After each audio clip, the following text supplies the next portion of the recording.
The time for convening has arrived, so we will call to order tonight's meeting. So I would like to call to this meeting of the Sandy Springs City Council to order for Tuesday, February the 18th, 2025. Will the city clerk please make the announcements and call the roll? Good evening, Mayor and Council. First, I would like to remind those in attendance, please silence all cell phones and other electronic devices at this time. Individuals who would like to provide public comment at a City Council meeting are required to complete and submit a public comment card in advance of the meeting. Those public comment cards are available online at the chamber entrance. Those providing public comment may be allotted up to 3 minutes to speak on their single chosen topic. As I call roll, please confirm your attendance. Mayor Rusty Paul. Present. Councilmember John Paulson. Here. Councilmember Melody Kelly. Here. Councilmember Melissa Mueller. Here. Councilmember Jody Rochelle. Here. Councilmember Tibby DiGiulio. Here. Councilmember Andy Bauman. Here. Please join me for the Pledge of Allegiance. I pledge allegiance to the flag of the United States of America and to the republic for which it stands, one nation, under God, indivisible, with liberty and justice for all. Madam Clerk, do we have any public comment cards? Yes, we've received 2 this evening. The first is from Mr. Bill Griffith. Mr. Griffith, welcome back.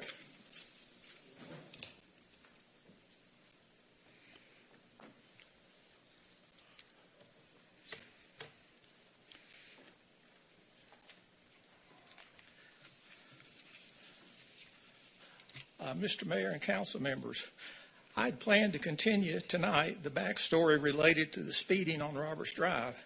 However, due to the Capital Sidewalk Program update, the sidewalk program, that was presented 2 weeks ago during a work session, I want to postpone the aforementioned backstory and talk about the sidewalk program.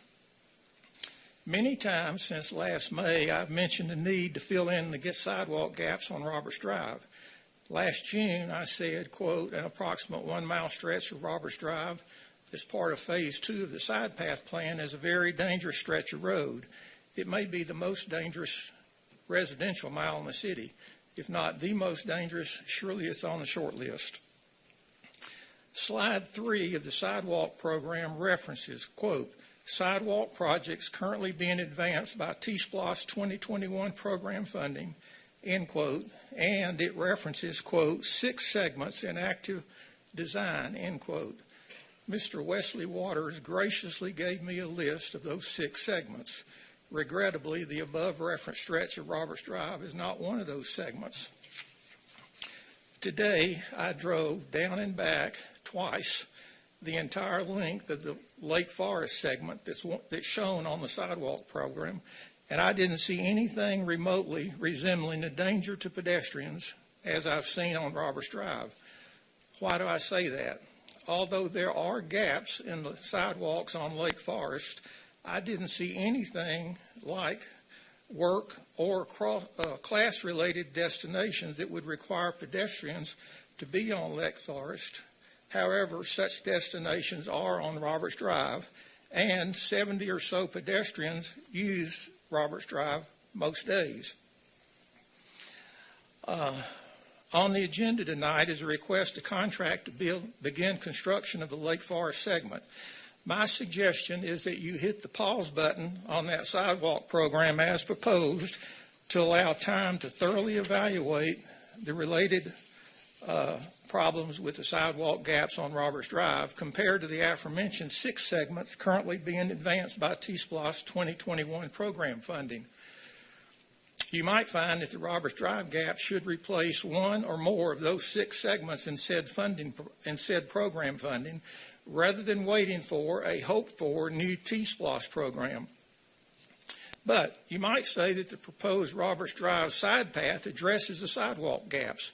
Hopefully, my comments last year regarding the side path have or will convince you that the side path proposal should be abandoned. I'll be back next time to resume the backstory related to the speeding on Roberts Drive. Thank you. Thank you, Mr. Griffith. Next, we have Mr. Angelo Burney. Mr. Burney.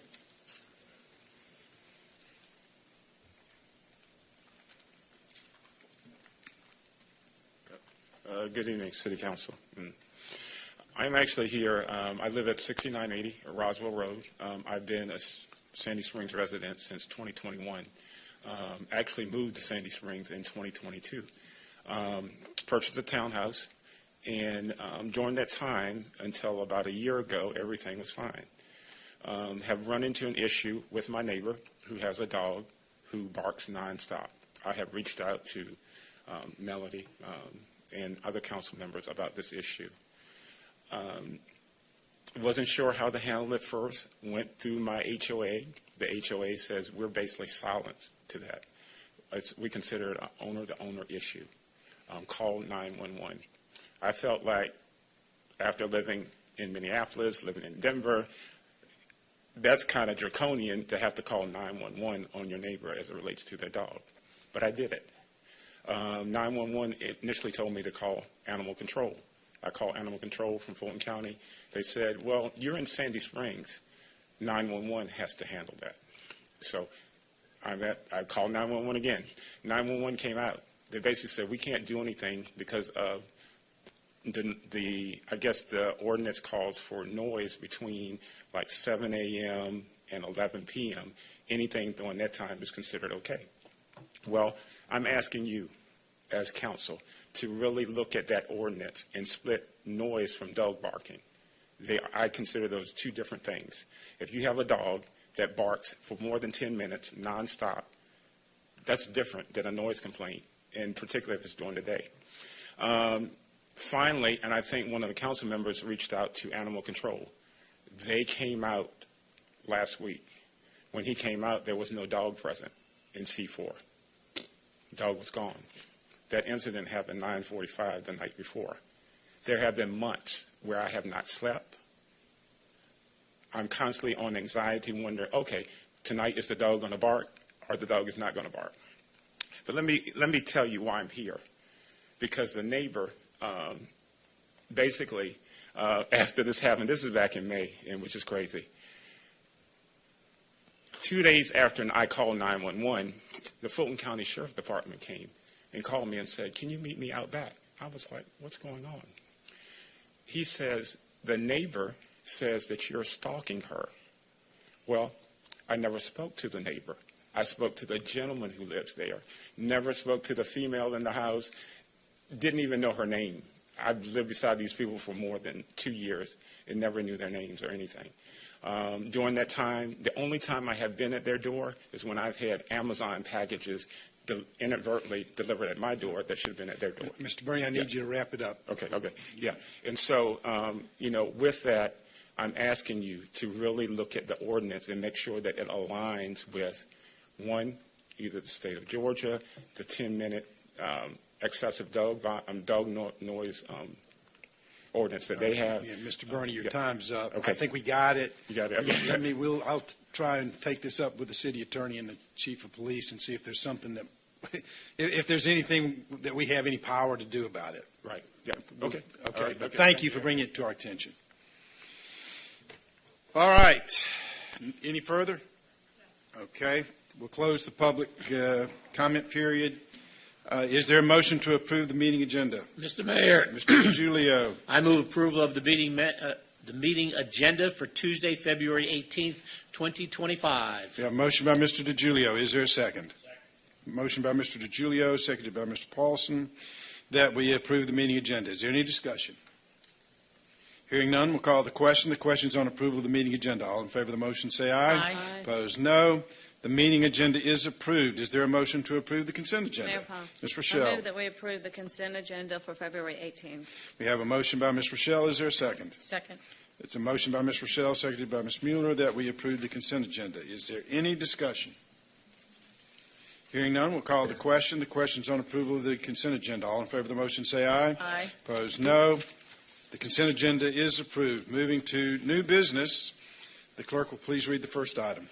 Agenda item number 2025-41. This is consideration to approve a contract award to Excellior Construction LLC to construct the Lake Forest Sidewalk Phase 1 project and to authorize the city manager to execute the contract.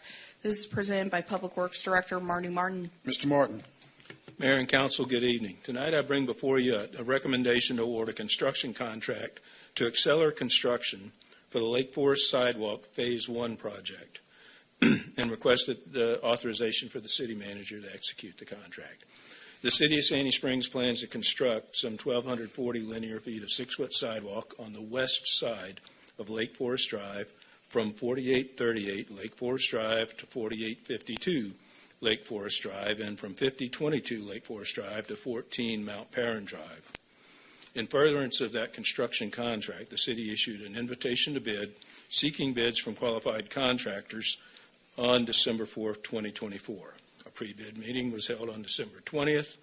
One addendum was issued to those bidding contractors on January the 2nd of 2025, and the bids received on January 8th, 2025. 9 bids were received, with the first 2 of those 9 bidders, concrete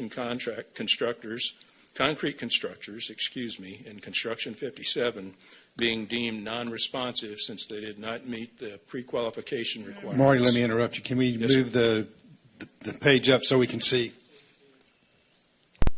the contractors? Go ahead, Marty. There we go. Okay. Sorry. All right. So first 2 bidders, non-responsive due to not being GDOT prime pre-qualified, as has been our standing requirement for bidding contractors. Exceller Construction was the most responsive and responsible bidder in this particular case, with a bid amount of $272,700 with a recommendation award to Exceller, compared to very favorably to the engineer's estimate for the project at $339,639.76. With that said, city staff recommends award to Exceller Construction in the amount of $272,700 to commence construction of Phase 1 Lake Forest Drive sidewalk. All right, you've heard the report of the Public Works Director. What's the desire of council? Mayor Paul. Mr. Baumann. I move adoption of Agenda Item 2025-041, the approval of the contract to Exceller Construction for Lake Forest Sidewalk Phase 1 project. Motion by Mr. Baumann. Is there a second? Motion by Mr. Baumann, seconded by Dr. Kelly, that we approve Agenda Item 2025-041, a contract award to Exceller Construction for the Lake Forest Sidewalk Phase 1 project, and authorize city manager to execute the contract. Any discussion? Mayor Paul. Mr. Baumann. So, Marty, thank you very much. I know that people on the south side of Sandy Springs are really, really excited for this long-planned project to get going. Just to be very clear, this is not the regular bucket of T-SPLOST funding. This is a Tier 1, separately designated That's correct. Yes, sidewalk project that the voters approved in 2021. This project was specifically called out as an identified project. As identified project outside the scoring. And to Mr. Griffith's good question earlier, this is going to complete, well, this is the beginning of a project to complete a really critical path lap, a lap that will circle on the west, on the east, it'll be Lake Forest Drive. On the south, it'll be West Wyuka along the north side of Chastain Park. On the west, it'll be Powers Ferry Drive, and then back up to Mount Perrin. It will be, and then that will come across all the way down to Lake Forest. So we're looking at a really significant trail here, or path, that people will be able to use that will create a circular or a square of several miles, and also connect them into the single biggest regional park that we have, this side of Atlanta. Yes, sir. It completes the network there, and as well, with Phase 1, the logic This is just the first part of it. It's just the very first part That's of that. right. And it's with the logic. There were a significant number of properties in this particular portion of Lake Forest under redevelopment That's at right. the time. So it made the most sense, especially while we had the opportunity to negotiate with the property owners to secure this area. For Right, us and I for want to construction. commend the staff. This was something we've talked about, years ago, that as we saw those permits being pulled for the new homes that are being built on the west side of Lake Forest Drive, south of Mount Perrin, that as those developers were building those homes, rather than having to go back in and retrofit utilities and landscaping and driveway curb cuts and the aprons, we're doing this all up front to embed that in the project, and in the process, probably saving tens and tens of thousands of dollars. Isn't that correct? If not money, at least frustration on their part. As we Okay. go Well, through. their part Yes. and the city's part. Yes, sir. All right. Well, I thank you. I'm real proud of this project, and I know there are literally hundreds, if not thousands, of people that are looking forward to this getting going. We've been talking about this since this was 2021 T-SPLOST. We've been talking about this since 2020 and 2019, if not before. Yes. All right, thank you. Any other discussion? I have a question. Dr. Kelly, then Mr. Paulson. All right, thank you. Since I wasn't here in 2019, I'm just a little curious. Can someone speak to why this project wasn't a part of the capital sidewalk group? Like, why was it broken apart?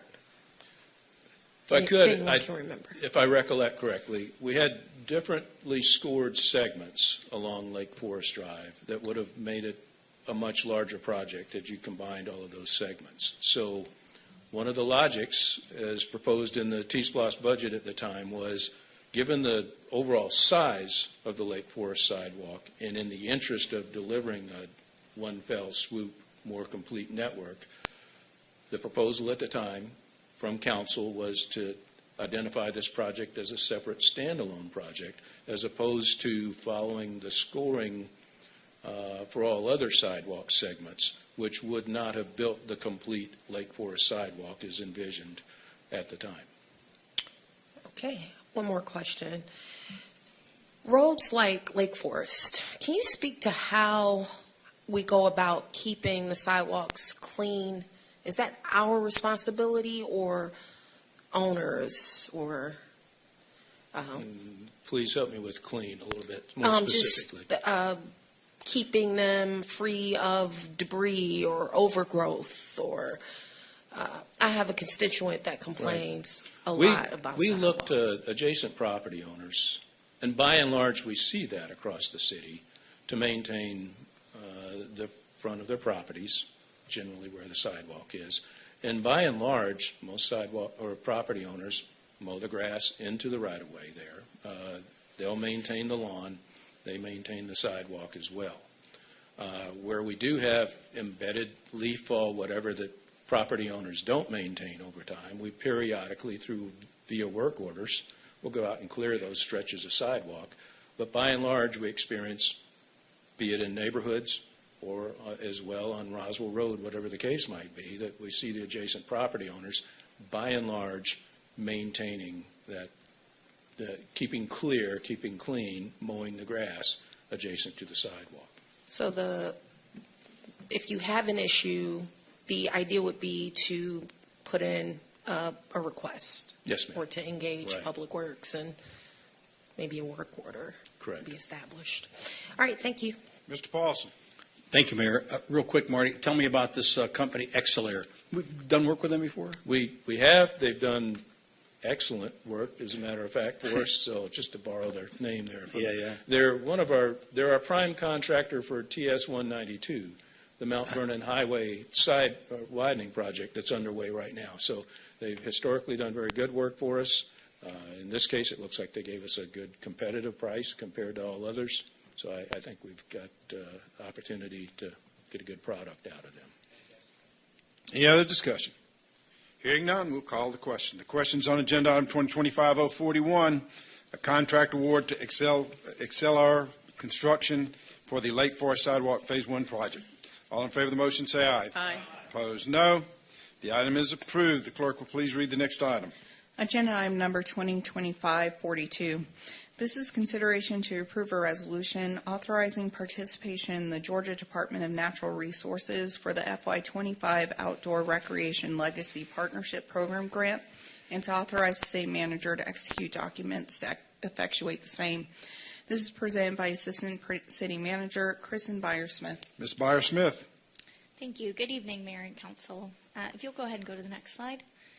This evening, I'm bringing forward a recommendation to pursue the Outdoor Recreation Legacy Partnership Program Grant through the National Park Service for our Springway Segment 2C.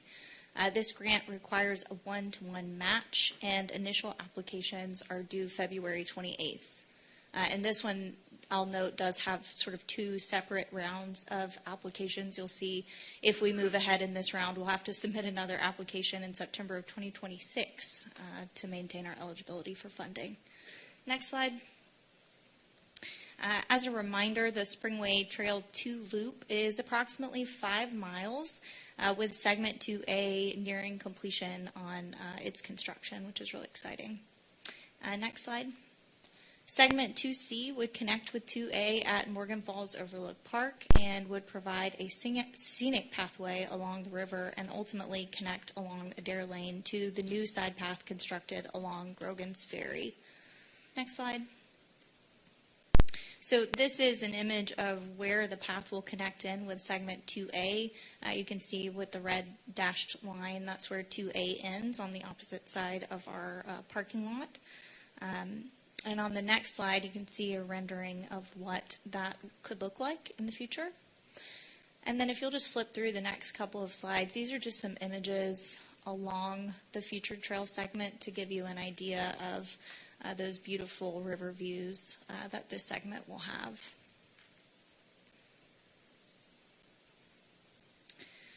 So conceptual design is underway through our partnership with the Path Foundation, and we are working with the Sandy Springs Conservancy to connect with the property owners along this future segment. The most recent construction estimate for this segment is approximately $13.9 million, but I'll note that we're still evaluating construction methodology to ensure that we're getting the most cost and schedule efficient solutions for this segment. This is a tough one to build, and it will be difficult to reach because it's so remote. We have approximately $3 million available within the city trail design capital project that could be used to fund a portion of the city's match funding for the project. The additional $3.9 million required city match would be considered as a future budget request to fully fund the project. I also wanted to note that I received a call from Jack today, who is here with the Sandy Springs Conservancy, and they have committed $25,000 as match funding to support this application as well. So with that, I'd be happy to answer any questions you may have. All right, you've heard the report of the Assistant City Manager. What's the desire of council? Mayor Paul, Dr. Kelly. I move approval of agenda item 2025-042, a resolution authorizing participation in the Georgia Department of Natural Resources for the fiscal year 25 Outdoor Recreation Legacy Partnership Program grant, and to authorize the city manager to execute documents to effectuate the same. You have a motion by Dr. Kelly. Is there a second? Second. Motion by Dr. Kelly, seconded by Mr. Paulson, that we approve agenda item 2025-042, a resolution authorizing participation in the Georgia DNR FY25 Outdoor Recreation Legacy Partnership Grant Program. Any discussion? Dr. Kelly. All right.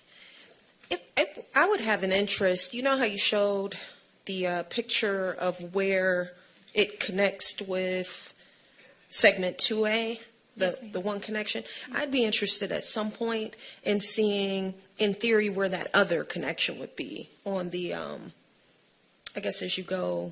On Grogan's Ferry? Yeah, the Grogan's Ferry So there is connection. a side path right now that kind of just stops. It doesn't end at a street. It just stops midway. So we would connect into that. Yeah, I just would like to see that at some point. Not now. And you said that engagement with the single-family neighborhood has already started? So we're engaging with the property owners that you see here on this slide. Okay, so there is a single-family neighborhood that this is close to, Grogan's Bluff, and they've already told me that they want to have a say-so. Understood. So yes, so right now we've just spoken with the directly impacted property owners, but yes, we will have opportunities for others to provide feedback as well. This will be our first piece of trail that is adjacent to a protected neighborhood. So it may require us to approach engagement a little differently. That's it. Thank you. Mr. Paulson. Thank you, Mayor. So last fall, the Conservancy had a walk through the southern section there. Is it 2A, the one we're just finishing? Yes. And we decided, we were done a little bit early, so we decided to walk this way, part way up. It's actually a fantastic stretch. Mm-hmm. So hopefully we can work something out so we can get this done, because it is really going to be a very beautiful walk when it's finally done. Yes. Any other discussion? Ms. Rochelle. Have we ever applied for a grant through the Outdoor Recreation Legacy Partnership Program? And no, so we don't know what our chances are. No, we don't know. And do you know how long it takes for them to make a decision? A long time. So I think we'll hear something back in September is sort of what it looked like. And then we'll have another year of waiting, and we'll have to submit a full application in September 2026. So this is a long process. And we're early enough because we're in conceptual design that we'll have a design process plus permitting. So we figured this was a good project since it had a longer time frame to apply. I rode by 2A the other day. It looks like, how long, when do you think it'll be finished? This month. This month, okay. Do you know if a lot of people have been using it? People have been using it, yes. Okay, great. Thank you. Ms. Mueller? So, Kristen, is there a plan to show council an updated cost for our trails? I mean, so can we go back to the slide that had the different views that are on here, like A, C, D, E? Or... Yes, so we usually go through an exercise of updating at least our ballpark cost estimates for the budget. So anything that's included in your 5-year CIP, each year we try to get those numbers closer to what they should be today. But obviously we don't know the details until we start looking at each segment individually. But yes, any that are in your 5-year CIP, we will update those. So that'll be ready for the budget this year then, so we could look at that. And then 2E, that has already been designed, is that correct? It has. And the funding for that, do you know that off the top of your head? Because the one we just looked at here for 2C was $13.8 million, right? Yes, I think it was around $8 million, but I'll have to get back to you with exactly that number. We did apply for a GOSIP grant for 2E, and we did not receive that. We feel like 2C is a more competitive segment for the grants because it is along the river and some other things. So we're hopeful that we might get a little more traction with 2C and seeking outside funding. So as far as prioritizing the segments, we're kind of looking at where we're going to get money from before necessarily some of the other, We I are. want to say, where they're located. Okay, thank you. Mr. Baumann? Well, thank you. And Councilwoman Millar, that's one of my questions was, we talked about this at the retreat, was to get a projection of how many decades it would take if we continue along the trajectory. I mean, I know we'll see the 5-year CIP, and of course the precision of this would be very inexact, but Yes. you know, it would be very helpful for this body and the public to know along the current path, if you will, pun intended, of funding, how long it would take and how many great-grandchildren generations from now to do this, the alternative being through grants or a community conversation around a trail and park bond, which will not be this year, but the conversation can begin, how we might be able to accelerate some of these projects. And we don't just have this. We have updating of Hammond Park and the park down off of Lake Forest, and we have the park over at Morgan Falls. And if we really want to bring these facilities and the trails to fruition in our children and grandchildren's lifetime, we're going to really have a serious conversation. So having some of those projections would be helpful, and I think we also even discussed whether it might be prudent to update some of the master planning for that. But you know, I think there could be some frustration with master planning updating if we don't also commit to some dollars to do these things. We are doing some good things, not to take away from that, but it is a slow grind to do this, and we have to, whether it's through a revenue, some sort of bond, or the Conservancy and applying for grants and regional partnerships and corporations that have been very, very generous for example, the Beltline. We need to really elevate this conversation because it's looking great. And I remember that walk as well last year. This is a transformative project for the area, the north end of the city, and then in the Path 400 for the rest of the city. So I'm excited to hear those projections at the budget. Thank you. Any other discussion? Hearing none, we'll call the question. The question's on agenda item 2025-042, approving a resolution authorizing participation in the Georgia Department of Natural Resources FY25 Outdoor Recreation Legacy Partnership Grant Program. All in favor of the motion, say aye. Aye. Opposed, no. The item is approved. The clerk will please read the next item. Agenda item number 2025-043. This is consideration to approve a resolution authorizing participation in the Georgia Firefighter Standards and Training Council for the FY25 fireworks tax grant and to authorize the city manager to execute documents to effectuate the same. Presented by Fire Chief Keith Sanders. Chief Sanders.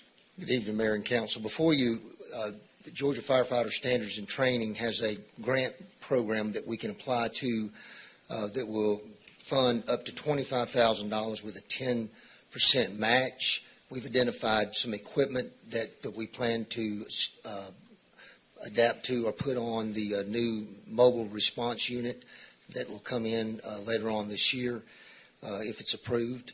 And we do have the matching funds available to in our 2025 budget. I'm available to answer any questions you may have. You've heard the report of the fire chief. What's the desire of council? Mayor Powell. Ms. Rochelle.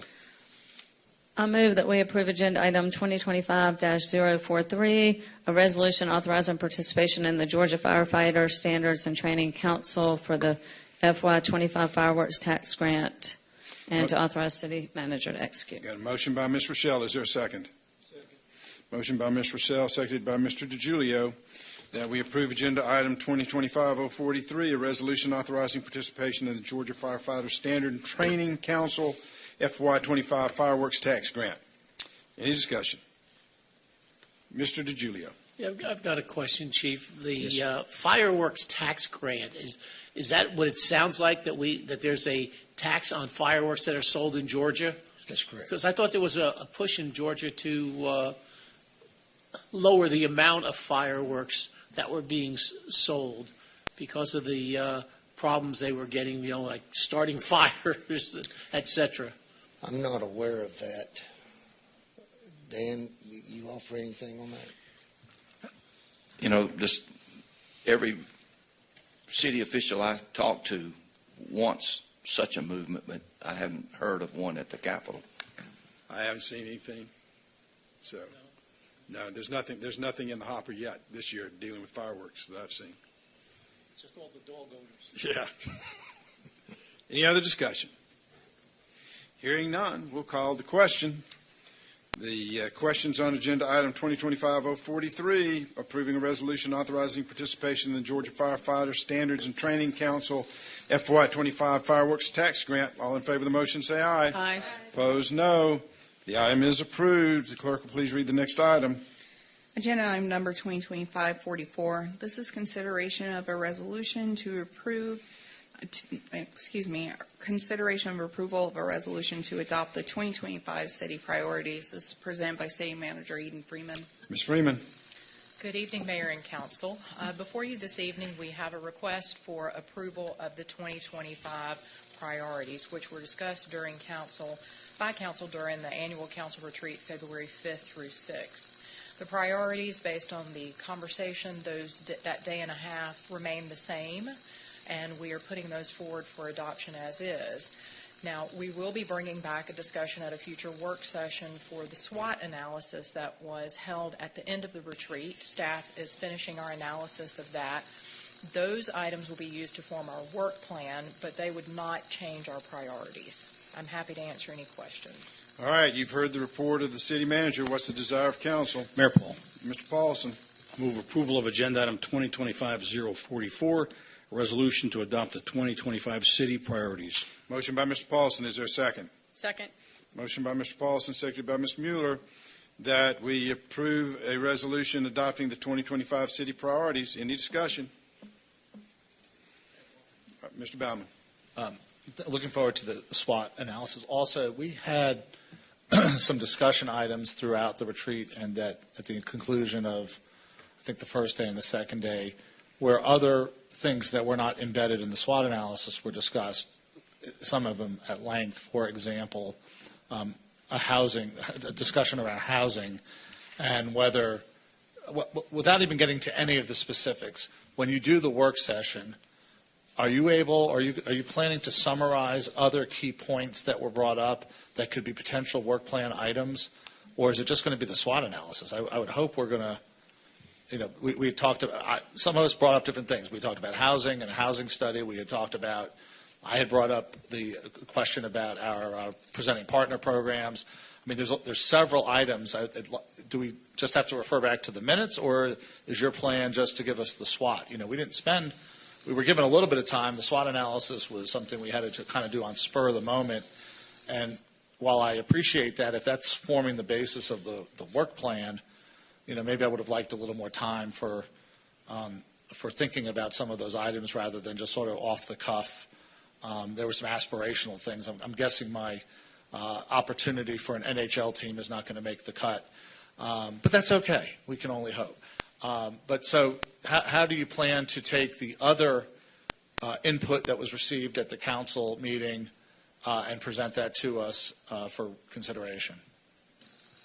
Sorry, I keep turning my microphone on and off because it has feedback, but that is part of the plan. We will be doing that full analysis, bringing back the SWOT and incorporating the other comments, because what we've seen so far since the final SWOT part was just completed on Friday, what we are seeing is, to your point, exactly the other topics that came up, they did come through in the SWOT analysis. So you'll be hearing about that. My goal is the first work session in March, but it may be the second work session in March.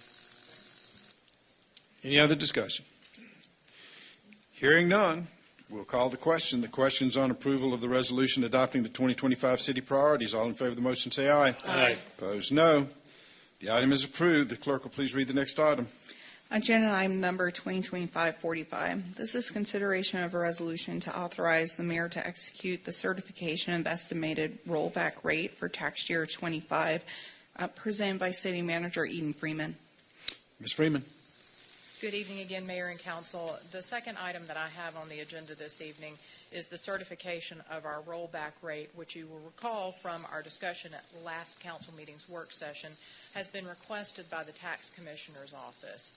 We have recommended that the estimated rollback rate be set at the city charter set tax rate of 4.731 mils. Adopting this tonight will allow us to remain in compliance with the Tax Commissioner's Office as they have requested this be sent back to them by March 1st.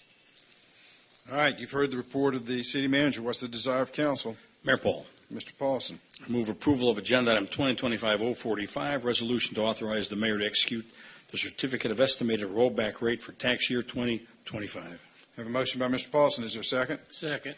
Motion by Mr. Paulson, seconded by Mr. DiGiulio, that we approve agenda item 2025-045, authorizing the mayor to execute the certificate of estimated rollback rate for tax year 2025. Any discussion? Dr. Kelly. Why are we referring to the 4.731 as a rollback rate? Because it's our not to exceed rate, and at this point we do not know what the rollback rate would actually be. And the Tax Commissioner's Office has advised that that will not be set until later in the year, most likely September. Right. Yeah, which is okay. So this doesn't necessarily impact that exercise that we always do. This helps us bring the city into compliance with House Bill 581. Okay. We have a deadline of March 1st to be able to submit that. That's why the deadline. So to comply with state law, we need to give them a number, and so that's probably number. That's the easiest, most efficacious number we can present at this point. Out of curiosity, why are they asking for that by March 1st? So that they can plan for the tax bills for the year ahead. Oh, so they can. And state law requires that we make that decision before March 1st. Okay. There's a couple of bills down there right now dealing with 581 to extend it, giving us more time, but none of those have passed muster yet, and so I'm not sure how that's all going to work out. We'll know by April the 3rd. Any other discussion? Hearing none, we'll call the question. The question's on agenda item 2025-045, a resolution authorizing the mayor to execute the certification of estimated rollback rate for tax year 2025. All in favor of the motion say aye. Aye. Opposed, no. The item is approved. Moving to reports, I'll give you a quick update on some things going on at the Capitol. I think we've discussed the challenges about the basically unlimited liability that cities face as a result of the most recent case up in the city of Milton that has exposed them to anything in the right-of-way becomes a city liability. brick mailboxes and all kinds of other things that are in the right of way, suddenly we become liable if somebody hits it and injures themselves, or worse, there's a fatality. There's legislation that will be in the House Judiciary Committee probably this week. I think it may be in the committee tomorrow, taking that up. At GMA's request, I've been talking to our legislative delegation and some other members of the committee that I've known for a long time to try and get that bill through, at least the House Judiciary Committee. As our former city attorney would have told you, is one of the most challenging committees to get any kind of legislation through, because it's basically about 15 lawyers, and they spend a lot of time litigating inside that committee. So hopefully that'll be out this week. The folks I've talked to, I think, are supportive of it. So, pardon? What is the bill proposed? It caps. It gives cities the same liability caps that the state has. $1 million per individual, $3 million per incident. That's what counties and the state have, and so it would just bring all the cities in Georgia in line with the current law affecting litigation targeting cities. We're kind of out there right now with in essence unlimited liability, and it's going to be tough. Under that court ruling, it's going to be tough for a lot of cities to get liability insurance. So, so it'll be it's a pretty important piece of legislation, not only for Sandy Springs but for cities across the state. Mayor Paul, quick question, if I may. So, the central issue there is municipalities being responsible for anything and everything in the right of way, regardless of whether they put it there or even know about it. Does this bill that they're talking about working through, does it address that subject? No, it doesn't address that. It just caps the litigation. In this situation, there is a carve out. I think for utilities, things that we can't control that we're required to have, but these are more private. Some of them are city-owned things in our right of way, but a lot of them are privately owned. The case in Milton, it was an obstacle that was not put up by the city. It was there before the city was created. It was not owned by the city. It was a private planter, and it tragically was involved in the death of a young man who lost control of his car and left the road and was killed. And but based on the trial court and the appeals court decisions, they've left all the cities in the state in a pretty precarious position for things that, how many of us really want to go tell everybody they got to take down their brick or stone mailbox in town? But that may be, those may be sources of liability for the city. So we're hoping the legislature realizes that and takes remedial action. That's the major legislation down there right now. Next meeting, I'll go into a little bit more of the legislative things that are coming down the pipe. It's been kind of a slow session so far. Not a lot. The House has limited the number of bills that a House member bills and resolutions that a single member can introduce, and it's 10. So it's kind of limited the number of bills that are having to be tracked down there right now. People are being very judicious about burning up their 10 bill limit. So, but there's still a lot of bills coming out. Anybody else? Mr. Paulson, Ms. Mueller, Ms. Rochelle. Thank you, Mayor. I have two items. Last week, I went to a sledgehammer ribbon cutting event at North Fulton, where they're building a health and wellness center.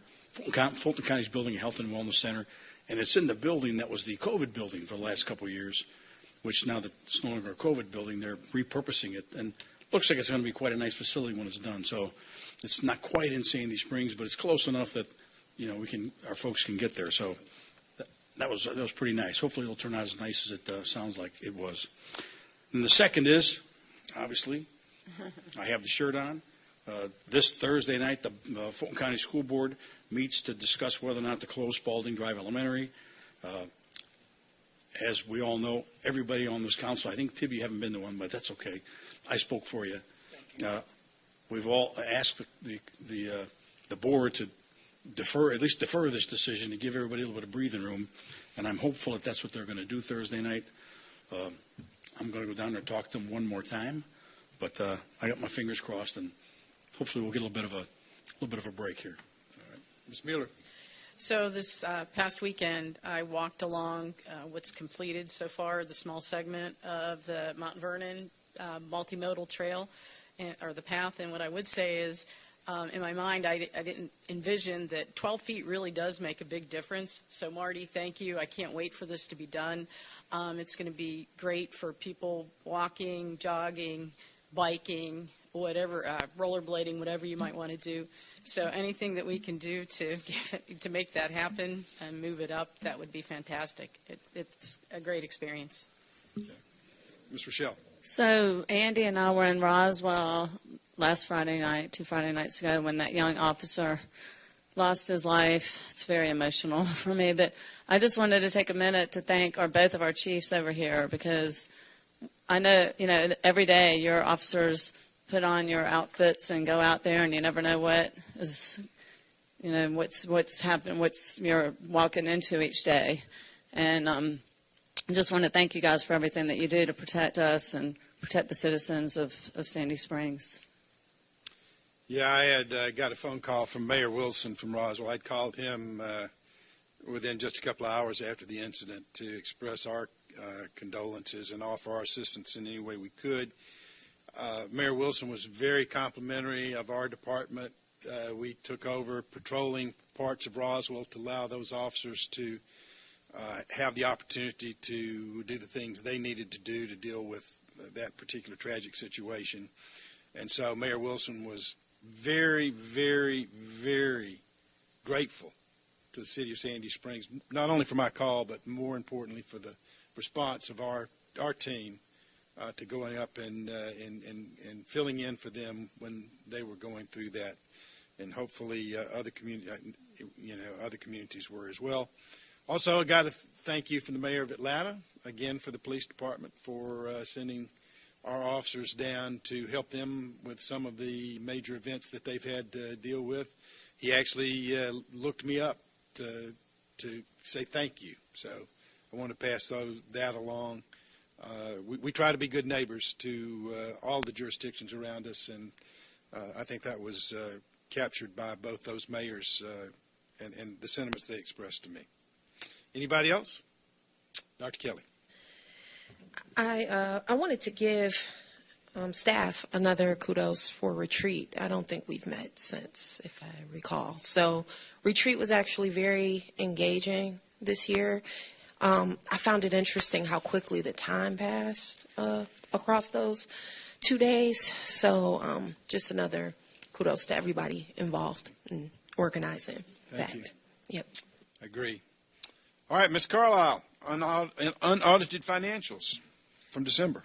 Good evening. This is the review for the December 2024 unaudited financials. We are at 50% of the budget year. Revenues are at 69.11%, and expenditures are at 44.26%. Since the last report, we've received, I think I mentioned this last time, 100% of our property taxes.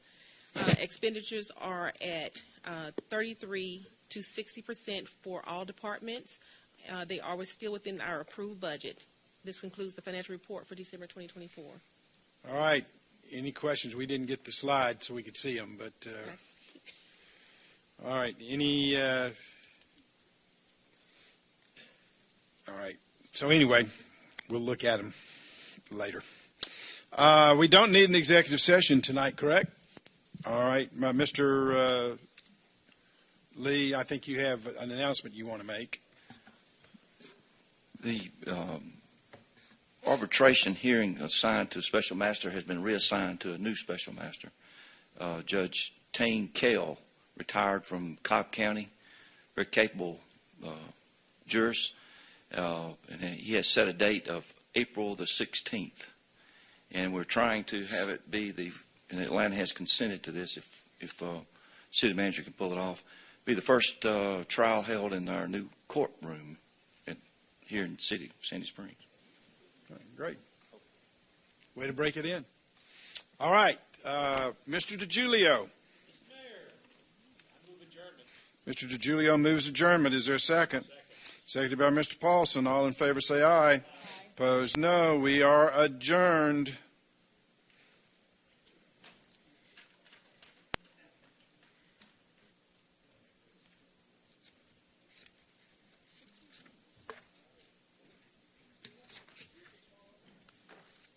Well, HQ, yeah.